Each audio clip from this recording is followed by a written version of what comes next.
I've been bowling hard since like the 5th grade. Watching AI getting 40 with the French braids.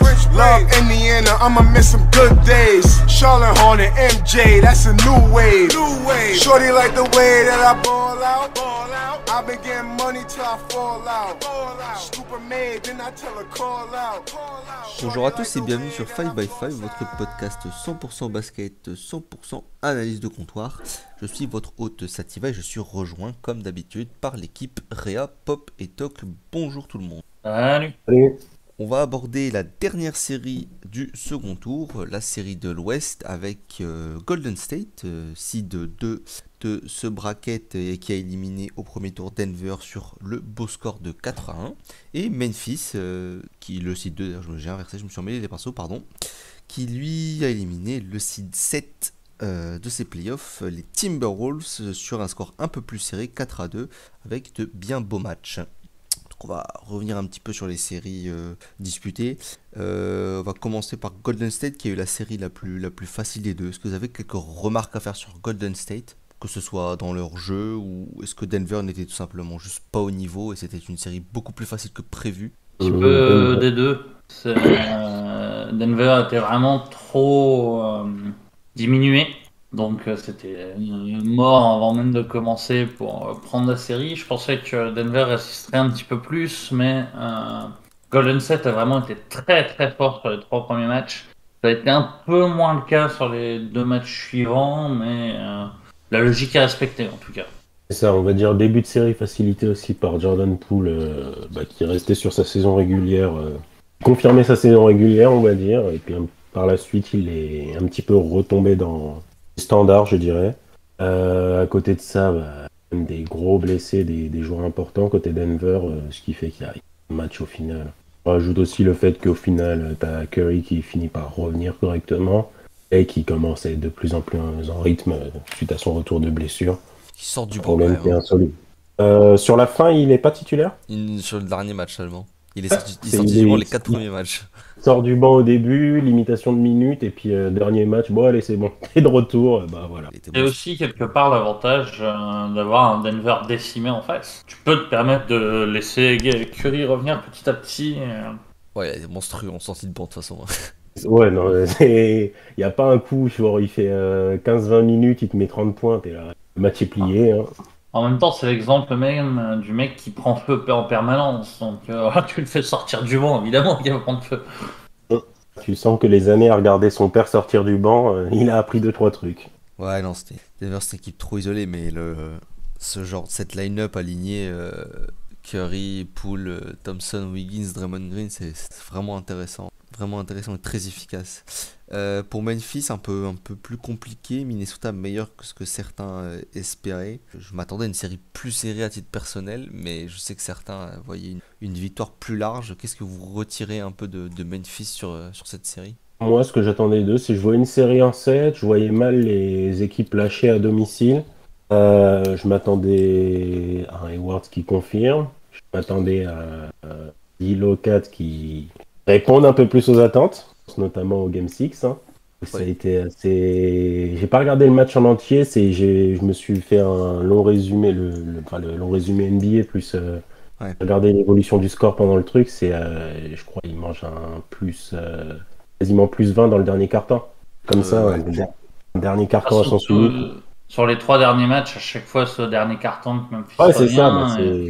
Et je pense que ça montre 2 choses. Ça montre d'une qu'ils ont des cannes, c'est quand même utile en playoff. Et le fait qu'ils lâchent rien. Alors après, il y a aussi que Minnesota manque d'expérience et cavardé ses 4e quarts à vouloir jouer trop vite, au lieu de dire on s'en fout, on fait tourner l'horloge. Mais à chaque fois, j'ai regardé pas mal des matchs de la série. À chaque fois, tu vois Memphis qui augmente le niveau physiquement, et souvent Jack qui redevient bon alors qu'il a été crâningue les 3 premiers cartons, et l'équipe d'en face qui plonge un petit peu. Mais d'ailleurs, par contre, au dernier match, Ja était crâningue tout le match, et c'est un peu le problème de cette série-là, comme s'il avait eu la pression, qu'il n'avait pas l'habitude de cette pression d'être attendu, Donc je pense que ça joue aussi le fait que Minnesota était plus fort qu'attendu et gênait plus Memphis que n'aurait pu gêner d'autres équipes comme les Clippers, a joué aussi par rapport à ce qu'on attendait.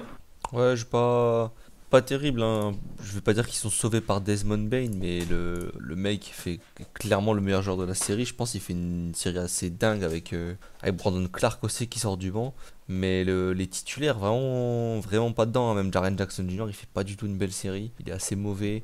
Dylan Brooks, il est très très mauvais, je trouve. Ja se rattrape, on va dire, dans l'influence globale du jeu, puisque il a été très très bon à la passe, il a été bon au rebond et en défense, mais c'est vrai qu'offensivement, les lancers francs, bon, toujours avec un pourcentage à peine correct, mais là, le shoot, même le 3 points dégueulasse, les pénétrations mauvaises, les mauvais choix surtout, c'est le game 4 qu'ils perdent, où ils multiplient les mauvais choix dans le quatrième quart-temps, et ça avait coûté cher à son équipe. Pop, pour toi, Memphis?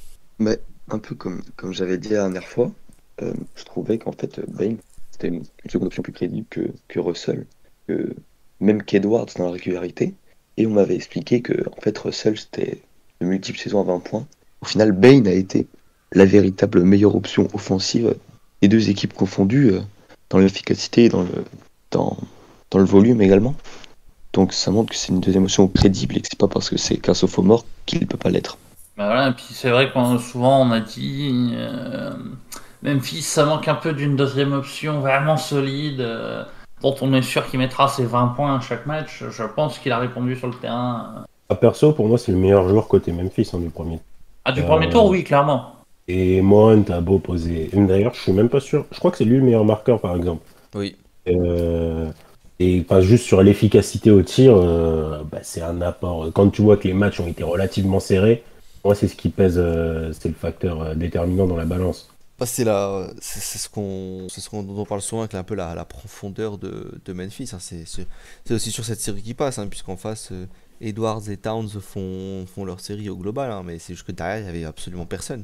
Là où Memphis peut compter sur, malgré tout, même si la série n'est pas belle, il y a quand même Brooks qui apporte son scoring, sa défense, et Brandon Clark qui a fait une excellente série. C'est d'ailleurs ça qui fait que, bien que dans le match 6, Minnesota avait le banc un petit peu plus produit, genre McLaughlin qui était très très propre. Dans le dernier quart-temps du match 6, t'as Jaren Jackson qui se fait exclure. Je crois même que t'as une deuxième exclusion côté Memphis. Rien à foutre, on continue quand même à revenir, quoi. Et d'ailleurs, tu disais que Jaren Jackson n'avait pas été ouf. Je trouve surtout qu'il a eu un gros problème de faute. Alors c'était son problème en début de carrière, c'était moins le cas cette saison, mais l'arbitrage playoff, c'est pas le même. Et c'est d'autant plus inquiétant que pourtant Memphis a fait le choix qu'on pouvait comprendre, non, pour économiser Jaren Jackson Jr., de le mettre majoritairement sur Vanderbilt et pas sur Towns, pour justement faire en sorte que, passé 20 minutes, il n'ait pas déjà 5 fautes, quoi. Et pourtant, je crois qu'il a tourné à 76 fautes en 5 matchs, les 5 premiers matchs. 76 fautes par 36 minutes, quoi. C'est dingue. Je dis là en connerie, je sais plus la stat exacte. Attention, mais ça doit être de l'ordre de genre 7,6 fautes, 7,6 fautes par 36 minutes. Non, ouais, ça reste un problème pour lui, c'est ce qui le limite. Personnellement, il fait partie des top défenseurs de la ligue. Il doit, mais c'est facile à dire. Il manque un petit peu d'intelligence pour prendre moins de fautes. Là, il a tourné à 5 fautes par match, hein, sur 24 minutes. Ouais, mais même en saison régulière, il est limité par ça avant tout, hein, sur ses minutes. Ouais, bien sûr. Il y a un peu ça, mais il y a aussi que les calls étaient un peu durs. Je sais plus si c'est sa 5 ou sa 6e faute, où j'étais devant le match, j'étais là, what?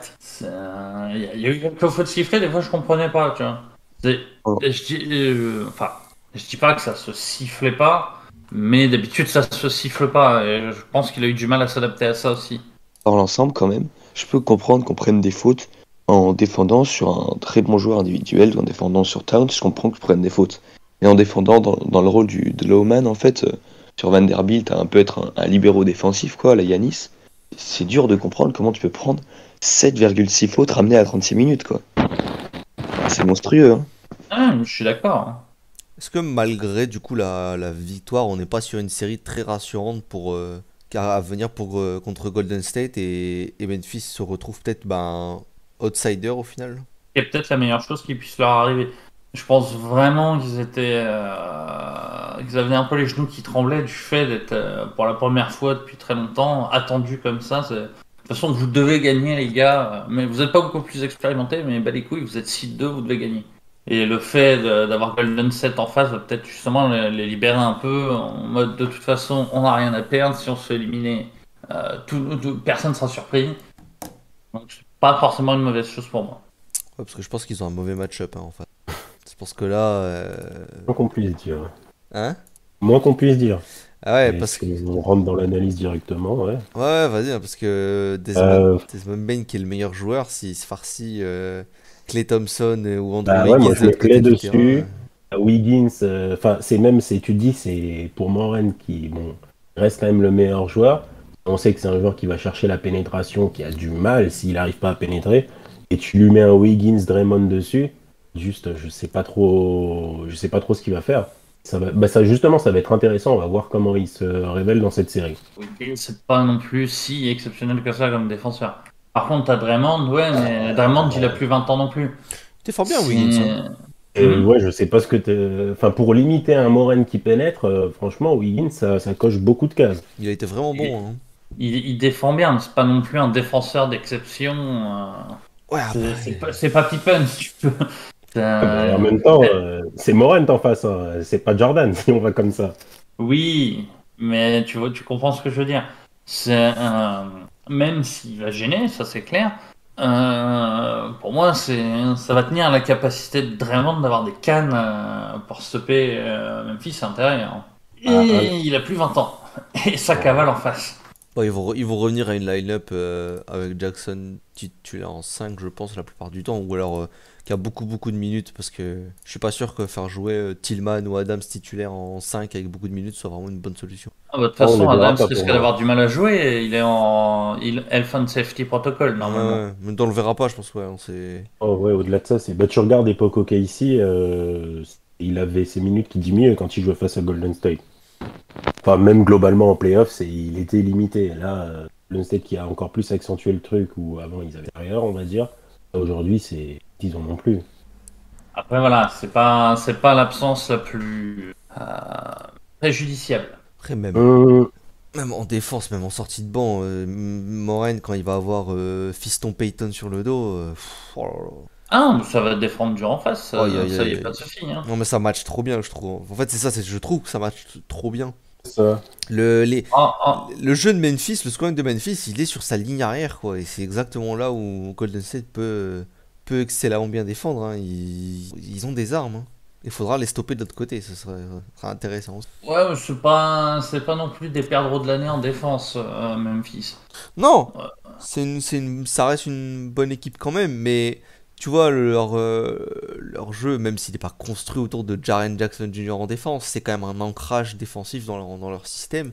C'est un ancrage défensif qui va servir, je vais pas dire à rien, mais quasiment, puisque Golden State, c'est pas une équipe qui va venir très souvent jouer dans la raquette, quoi. Donc toute la pression défensive, elle va être sur Dillon Brooks et sur Desmond Bain, en fait. Hein. C'est les deux stoppers, aller avec Morant aussi, mais c'est les stoppers sur la ligne arrière qui vont devoir faire tout le taf. Hein. Ouais, mais d'un autre côté, ça veut dire que Jaren Jackson aura moins à défendre, donc moins de fautes. Donc pourra développer plus son jeu offensif. Ah mais je pense que Jaren Jackson en attaque, faut arrêter d'en espérer quelque chose dans sa carrière. Hein. Il stagne depuis 4 ans, depuis qu'il est rookie. C'est un shooter à 3 points et c'est tout. Le mec il a pas de jeu offensif franchement.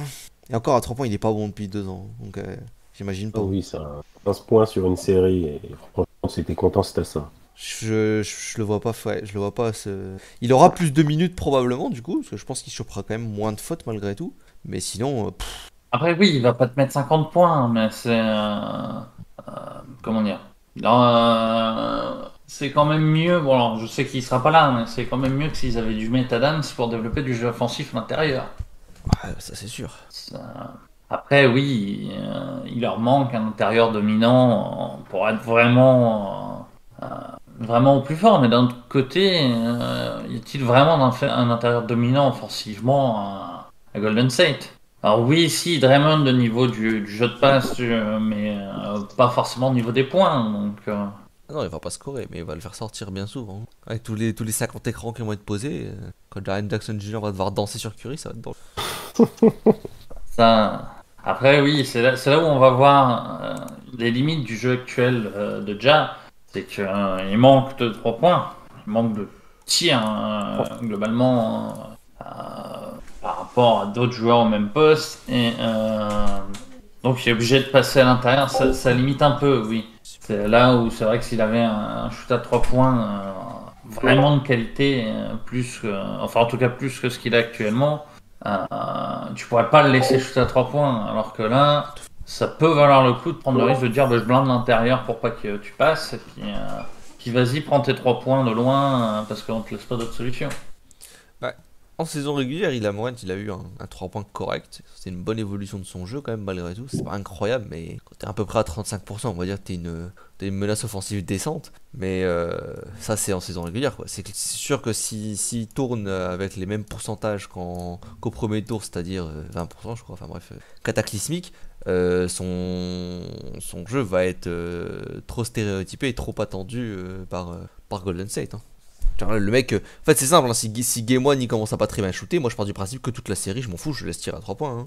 Et tu bloques complètement ses pénétrations qui sont voilà, 90% de son jeu. Bah, tu vas revoir du Golden State face à Memphis avec, on avait vu à l'époque Tony Allen qui était Ouais, gardé c'est ça. par Bogut. Ah franchement, il a vraiment pas été bon en 3 points. C'est 4 sur 20 sur la série contre Minnesota, donc on est même pas sur un 3 points par match. C'est rien, hein. T'es pas une menace, hein. T'es pas une menace, hein. On te laisse ouvert, hein. Après, je pense qu'il va être bien meilleur.